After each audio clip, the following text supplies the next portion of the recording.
Hey, what's up, guys? Chris here, back with another tea talk. So the tea we're having tonight requires us to have water that is close to boiling. So I just boiled some, so I'm going to pour it in to the tea, and it will steep while I do the intro. Um, so the tea we're having tonight is called Yume Wakaba, and it's a Japanese black tea that I bought at Kettle. So in the last video, I talked a little bit about Kettle, which is a Japanese tea shop in Brooklyn. And tonight we're having the bug-bitten version of the Yume Wakaba black tea. So Yume Wakaba, so as you can see on the label there, there's no kanji on the packaging. So my interpretation of the meaning, although I don't have the kanji to confirm the exact meaning, would be like dream of new leaves. So Yume is dream, and Wakaba is new leaves or young leaves. So that's my sort of little translation of the name there. It's a Japanese black tea, which is pretty uncommon, I would say, in the current state of Japanese tea production, and we'll talk a little bit about why that is in a little while. And it's bug bitten. So what does that mean? I didn't really know either, but it's on the back of the packaging. Anyway, so there's this bug that sort of eats tea leaves while they're growing, and their saliva, when it's sort of when they go eat the tea leaves, the saliva like initiates a what did I write? An immune response from the tea plant, which ends up producing a flavor at the end that can range from very fruity or very floral. So depending on the tea, it produces those flavors, which is a wide range, I would say. But that's why it's called bug bitten. And it comes from Saitama Prefecture. So a couple videos ago, I did a video about a green tea that was produced in the Sayama region of Saitama. And I'm not sure if this comes from Sayama, but I imagine, since I talked about in the last video, Sayama produces a lot of like experimental teas. So in this case, like, it wouldn't be surprising that a black tea would come from the Sayama region of Saitama. So why are Japanese black teas, or wa kolcha, rare? So the Japanese name wa kolcha, right? Let's break it down a little bit before I explain the history of the black teas in Japan. So wa is Japanese. It means Japan. It means Japanese. So for different products, you'll see wa, and that would indicate that it's made in Japan. Kolcha. So the kanji for that is the same as like hongcha in Chinese tea. So it's red tea, or what we refer to black tea in the West. So it's just Japanese red tea, Japanese black tea. And you would go out for kolcha at like cafes and stuff like that in Japan. Kisaten, which are in the name itself, it means tea shop, tea house, but is usually nowadays coffee. Like, you would drink coffee at the kisaten, but they also serve wa kolcha. They serve black tea, although it wouldn't necessarily be Japanese black tea. It would just be black tea, so it would be kolcha. But let's have a taste first.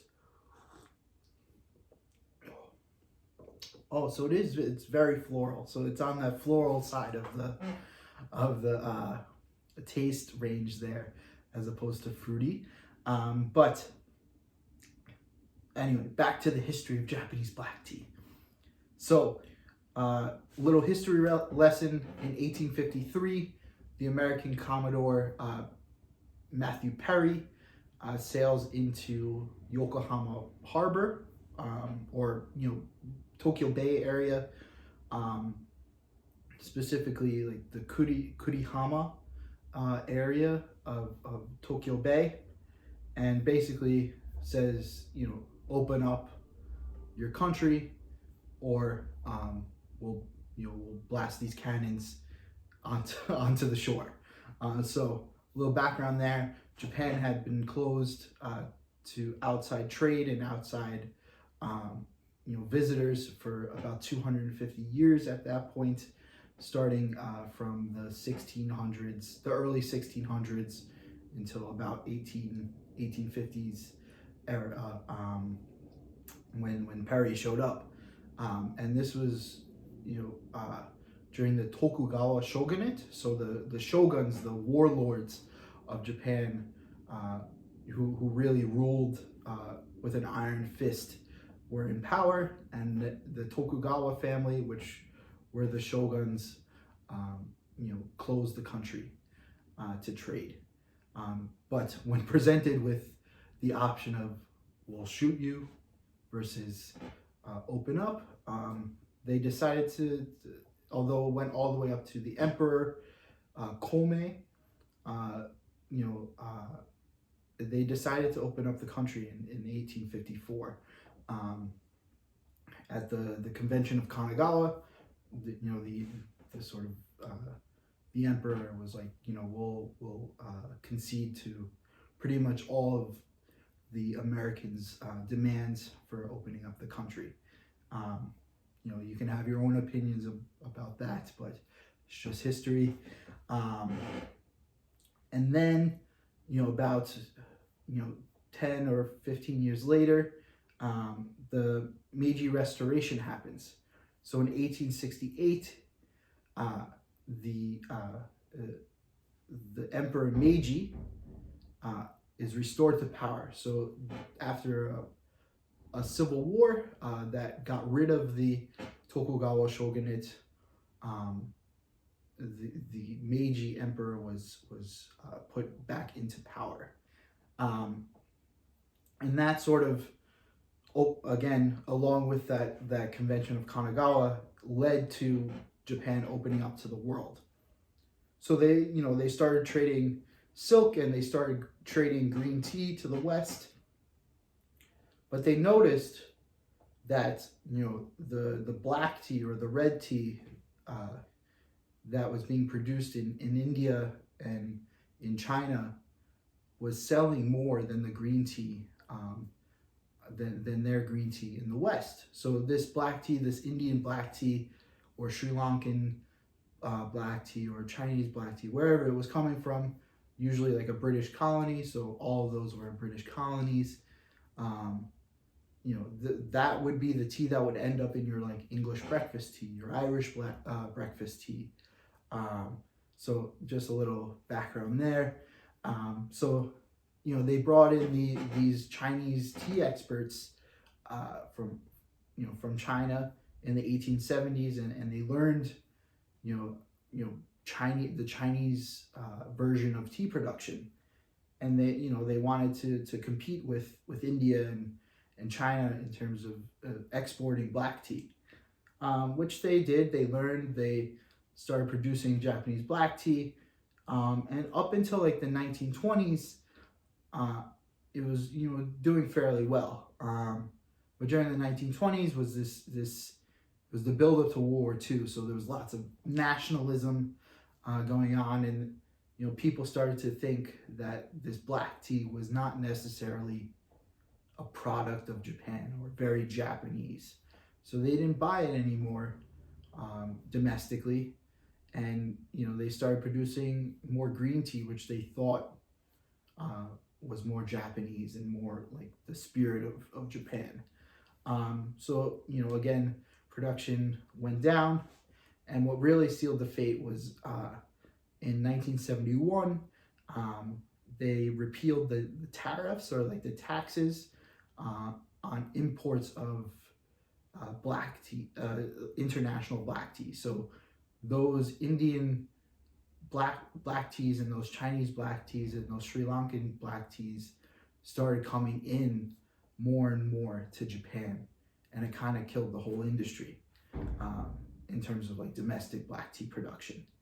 But today, there are still a few regions that produce black tea, and are, although like I said, it's sort of like a niche market there.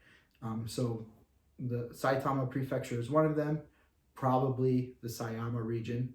Another region, which we've talked about a little bit in terms of green tea, is Yame. So Yame black tea is also exceptional.